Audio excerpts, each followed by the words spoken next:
நம்ம பூமி நம்ம தமிழ் நம்ம சேனல். இந்த வீடியோவை லைக் பண்ணுங்க, ஷேர் பண்ணுங்க, கமெண்ட் பண்ணுங்க. அனைவருக்கும் கோபிநாத்தின் அன்பு வணக்கங்கள் நண்பர்களே. நம்ம பூஜை அறையில் தொடர்ந்து செய்யக்கூடிய விஷயந்தான்.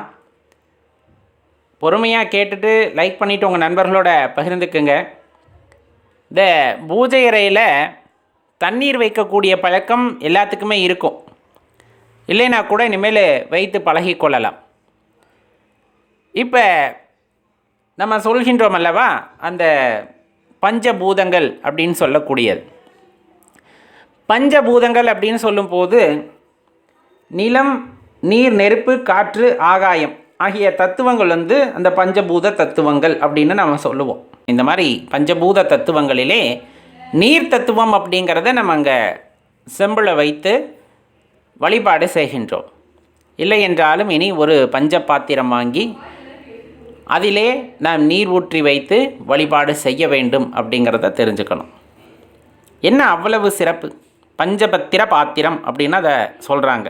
பஞ்சபத்திர பாத்திரம் 5 இலைகளே அதனுள்ளே மூலிகை இலை இருக்கிறதல்லவா, அதனுள்ளே போட்டு வைத்திருந்து உத்திராணி கரண்டியின் மூலமாக அந்த தீர்த்தத்தை அனைவருக்கும் பகிர்ந்தளிக்க வேண்டும் அப்படிங்கிறத சொல்லுவாங்க.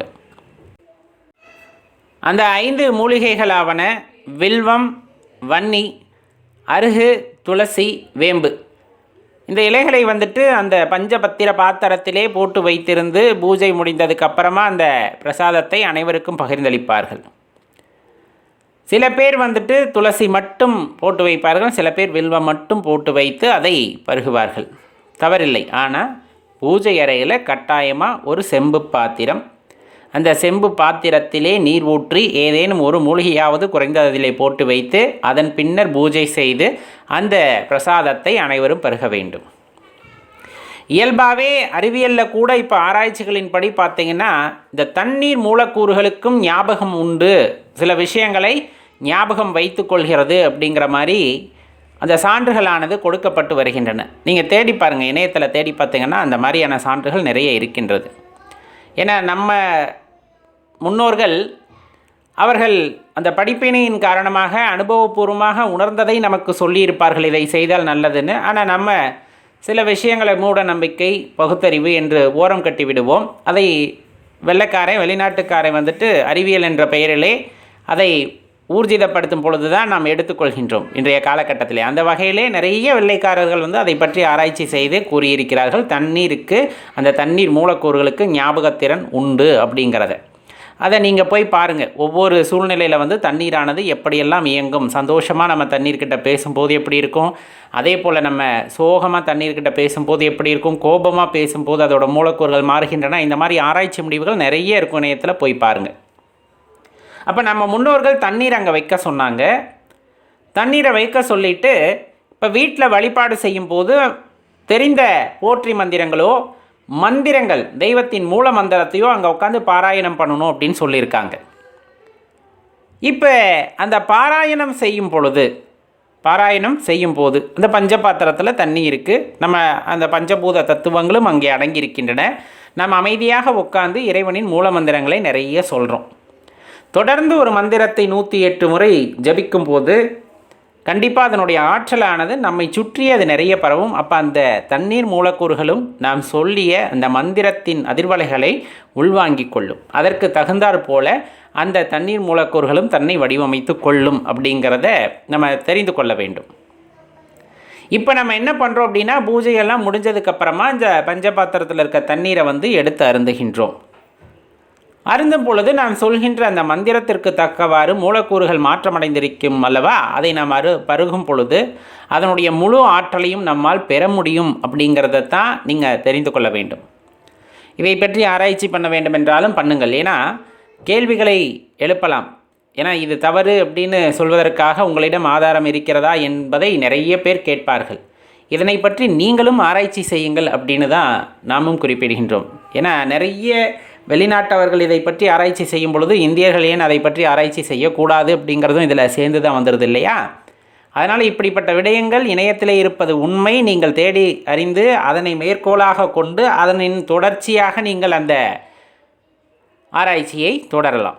நம்ம முன்னோர்கள் இதை வந்துட்டு ரொம்ப அருமையாக வீட்டில் பஞ்ச பாத்திரத்தை வைத்து நாம் அந்த இடத்துல மந்திரங்கள் சொல்லும் போது, மந்திரங்களை கொண்டு உருவேற்றும் பொழுது அந்த தண்ணீருக்கான ஆற்றலானது அதிகரிக்கிறது அப்படிங்கிறத தெளிவாக கூறியிருந்தாங்க. அதைத்தான் நம்ம வீட்டில் மறக்காமல் செய்யணும்னு சொல்கிறோம்.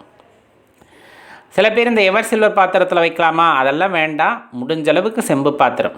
இந்த செம்பு பாத்திரம் ஏற்கனவே செம்பு பாத்திரத்தில் தண்ணீர் வைத்து குடித்தால் உடலுக்கு நல்லது அப்படிங்கிறது உங்களுக்கு தெரியும். அதை வச்சு நீங்கள் மந்திரம் சொல்லி அதில் இருக்கக்கூடிய தண்ணீரை எடுத்துக்கொள்ளும்போது மருந்தாகவே அது மாறும் அப்படிங்கிறத தெரிஞ்சுக்குங்க. இல்லை பித்தளை அல்லது வெள்ளி அந்த மாதிரி உலோகங்களை கூட நீங்கள் பயன்படுத்திக்கலாம். முடிஞ்சளவுக்கு தண்ணீர் வைத்து வழிபாடு செய்துவிட்டு அப்புறமா அதை அருந்துவது சிறப்பு அப்படிங்கிறத தெரிஞ்சுக்குங்க. சாதாரண விஷயம் அல்ல. நம் பூஜை மற்றும் வழிபாடு முறைகளிலே இருக்கின்ற ஒவ்வொரு விஷயமும் பார்த்திங்க அப்படின்னா நம்முடைய உடல் நலன் சார்ந்தது அப்படிங்கிறத நம்ம தெரிந்து கொண்டோமேனால், தெரிந்து கொள்வதோடு மட்டுமல்லாமல் ஆராய்ச்சி பூர்வமாக ஆராய்ந்து அதனை பற்றிய உண்மையும் தெரிந்து கொண்டோமேயானால் கண்டிப்பாக அது பயனுள்ளதாக தான் இருக்கும் அப்படிங்கிறத தெரிஞ்சுக்கணும். ஏன்னா இதே போல தான் உங்களுக்கு நல்லா தெரியும். இப்போ கோவில் கும்பாபிஷேகம் நடக்கிறது அப்படிங்கும்போது கோவில் கும்பாபிஷேகத்தில் பார்த்திங்க அப்படின்னா ஒரு கலச தீர்த்தமானது அங்கே ஸ்தாபனம் செய்யப்பட்டு அந்த உங்களுக்கு கும்பாபிஷேகத்திற்கான யாகசாலைகள் எல்லாம் அமைக்கப்பட்டு மந்திரங்கள் தொடர்ந்து பல காலகட்டமாக சொல்லப்படும். வேதங்கள் அங்கு ஓதப்படுகின்றன, தமிழ் மறைகளும் ஓதப்படுகின்றன. அதெல்லாம் ஓதப்பட்டு கடைசியாக அந்த கலசத்திலே இருக்கின்ற நீர் இல்லையா, நம்ம கலசம் வைத்து அந்த பூஜை மந்திரங்கள் எல்லாம் சொல்லி அதனுடைய அந்த மின்னாற்றலானது அந்த கலசத்திற்குள்ளே சென்ற பின்னர் எல்லா காலகட்ட பூஜையும் முடிந்த பின்னர் கும்பாபிஷேகத்தின் போது கலசத்தின் மீது நீர் ஊற்றப்படும். அந்த நீரானது நம் மீது படாதா அப்படின்னு ஏங்கி நிற்பவர்கள் ஏராளம். வேத மந்திரங்களாலும் தமிழ் மறைகளாலும் உருவேற்றப்பட்ட அந்த தண்ணீருக்கு ஆற்றல் உண்டு, அதனுடைய அதிர்வுகள் அதிகம். அப்படிங்கிறனால அந்த அதிர்வோடு கொண்டு போய் கலசத்தின் மீது ஊற்றி அந்த ஆலயத்திலே உயிரோட்டத்தை உண்டாக்குகிறார்கள். அந்த ஆலயத்திலே உயிரோட்டத்தை உண்டாக்குகிறார்கள். இது நம்ம கண்கூட கண்டது, நம்ம பாரம்பரியத்தில் வரக்கூடிய சில விஷயம்.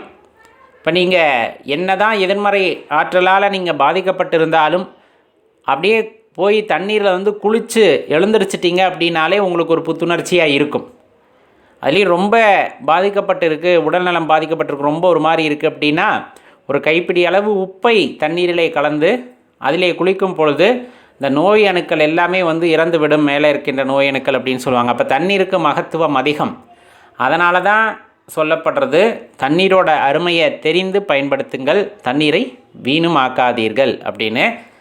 நன்றி நண்பர்களே. மறக்காமல் உங்கள் நண்பர்களோடையும் பகிர்ந்துக்குங்க, அவங்களும் பலனடையட்டும். நன்றி, வணக்கம்.